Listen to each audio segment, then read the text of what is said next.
She humiliated me at her office party. But her boss saw what happened next. I knew something was off the moment she introduced me as her friend. The laughter, the clinking of glasses, the dim gold light bouncing off champagne flutes, all of it froze in my mind like a snapshot I couldn't unsee. Emma's company's annual celebration was supposed to be casual. Just come, babe. Meet my colleagues, have fun, she'd said that morning, leaning in to fix my collar with the same gentle touch I'd fallen in love with. But standing there, surrounded by her coworkers, hearing her say those words, "This is Daniel, my friend," felt like a slap disguised as a smile. A few polite laughs followed. I forced a grin, shaking hands with people whose names blurred together. My chest burned with confusion, embarrassment, and something darker. Friend.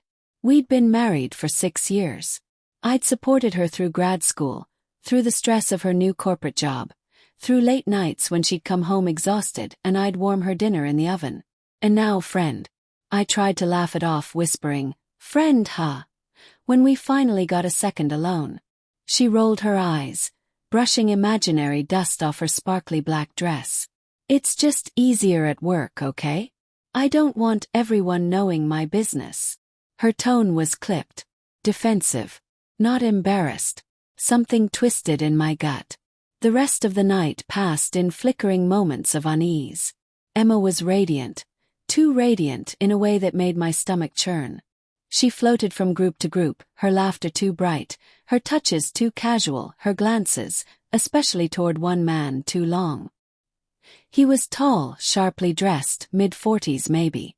Silver hair, strong jawline.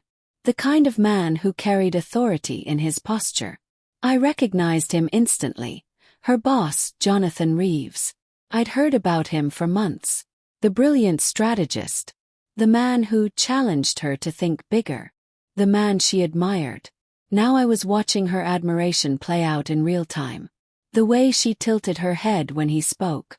The way he leaned in close to whisper something and she laughed, her hand brushing his sleeve. A knot of nausea built in my chest. When I finally approached, her laughter dimmed. "Hey, Emma," I said, trying to keep my voice steady. "You haven't introduced me yet." Jonathan turned, smile easy and practiced. "Ah, you must be Daniel. Emma's friend." That word again. The music thudded in my ears. "She's my wife," I said, my jaw tightening around the word. A flicker of surprise crossed his face. Then amusement. "Ah, my mistake." Emma's cheeks flushed. "Jonathan, please." But he'd already moved on, someone calling him to the stage for a speech. She turned on me, eyes sharp. "Why did you have to say it like that?" "Like what?" "Like you were proving something." I stared at her, disbelief rising. I was proving something. That I'm not invisible. That I'm not your. "Don't make a scene," she hissed, scanning the room. I swallowed the fury that clawed at my throat. But deep inside something cracked. When Jonathan's speech ended, applause thundered through the hall. He raised his glass, called out names, thanked the team. And a special shout-out to Emma Thompson, who's been an incredible asset this year. Your dedication, your energy. It's inspiring. The room cheered. Emma blushed, glowing under the attention. But his eyes lingered a moment too long, and everyone saw it. Everyone but her, apparently. As the music started again, I caught snippets of whispers. 2 women near the bar exchanged knowing looks. A guy muttered, "Wonder what kind of dedication she's giving him." Something inside me broke. I needed air. I walked outside to the balcony overlooking the city lights, trying to steady my breathing. My mind spiraled through the past few months, the late-night work meetings, the locked phone, the new lingerie I hadn't seen her wear for me. Was I blind? Or just trusting? I must have been out there for 15 minutes before the door creaked open. Emma stepped out, her expression tight. "Why'd you walk off?" she said softly. "Because I was trying not to humiliate you in front of everyone." She sighed. "Daniel, you're overreacting. Jonathan's my boss. He respects me." "Respects you," said my voice low. "Is that what that was inside? The way he looks at you? The way you look at him. Her lips parted, but no words came out. Just a flicker of guilt. Don't, I whispered. Don't lie to me right now. Her eyes darted away. It's not what you think. Then what is it? Silence stretched between us, sharp and cold. Finally she muttered. I don't know. Just happened. He understands me, Daniel. He listens. The words hit harder than any confession. So you've been sleeping with him, I said quietly. Her breath caught. No, Emma. Tears welled in her eyes, but her silence was the only answer I needed. For a moment, all I could hear was the hum of the city below. Then, behind us, the door opened again. Jonathan stepped out, a glass of whiskey in hand, eyebrows raised. Everything all right out here? I turned to him, the fury I'd been holding in finally igniting. No, actually, I said. I think your employee and I are having a bit of a marital crisis. His smirk faltered. Daniel. Emma started, but I cut her off. No, Emma.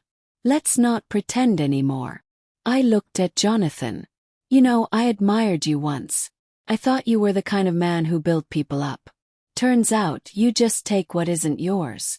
Watch your tone, he said coolly. You're making a fool of yourself. I stepped closer, voice steady. You already did that for me. The door opened again. People had noticed the tension. A few co-workers peeked out, whispering. Jonathan tried to regain control, adjusting his tie. Let's not do this here.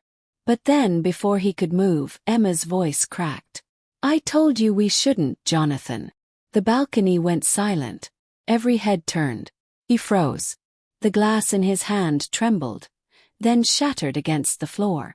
That was the moment his mask dropped. The confident, polished executive became just another man caught in his own arrogance.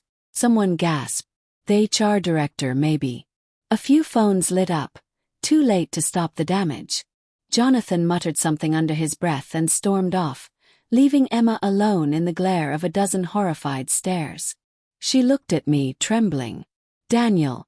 I didn't mean for it to. I didn't wait for her excuses. Save it, I said, walking past her. You humiliated me once tonight. Don't make it worse. I drove home in silence, my knuckles white on the steering wheel.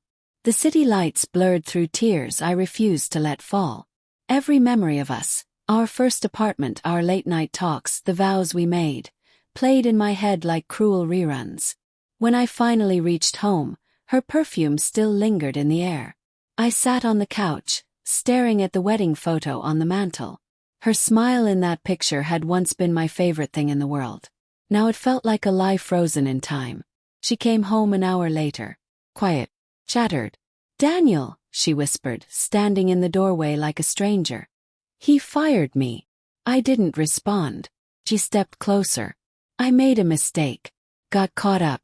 Thought he cared. But he. Stop.